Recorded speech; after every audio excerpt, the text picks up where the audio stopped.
Okay, guys, so this is the first chapter of the second epistle, or as it is, the second book of Corinthians. And Paul is writing this book concerning why is also important, just like the first Corinthians. So here he greets in peace to our Father. Blessed be God, even our Father. So whenever you greet somebody, bless them. And he's telling us how God will comfort us in all our tribulation, so we could comfort others in return. And whatever sufferings that we have to endure, what he's going to tell us about, so we can learn how to console others, right? And that we will be able to have the same effect during the same suffering, right? For our own salvation. So always know that you are partakers of the suffering, so you could also be part of those who comfort, right? And we had sentenced death in ourselves, that we should not trust ourselves but the God that raiseth the dead. And he delivered us from such a great debt, and helping us together in prayer for the gift bestowed upon us, that person's thanks may be given unto our behalf, and that we should rejoice in our testimony.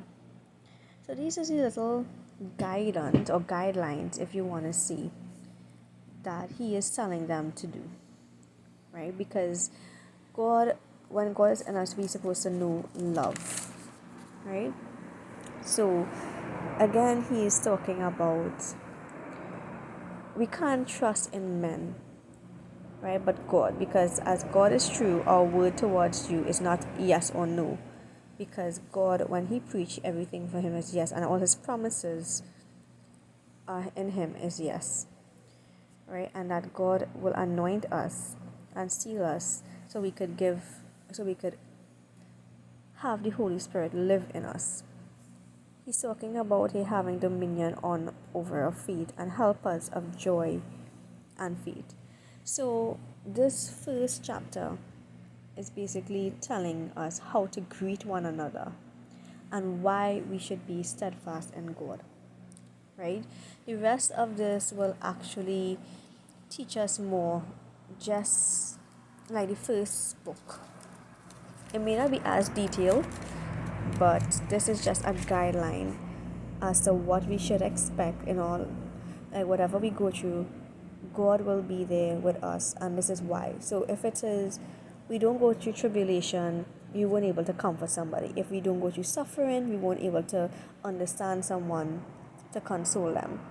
So that is why we had to take part, because everything that happens to us, Jesus has already gone through it. Because remember, he was afflicted, and yet for he always there, and he treated everyone, as they say, with love, and he was always truthful, and he kept his promises. So I hope that this short, well, explanation helps.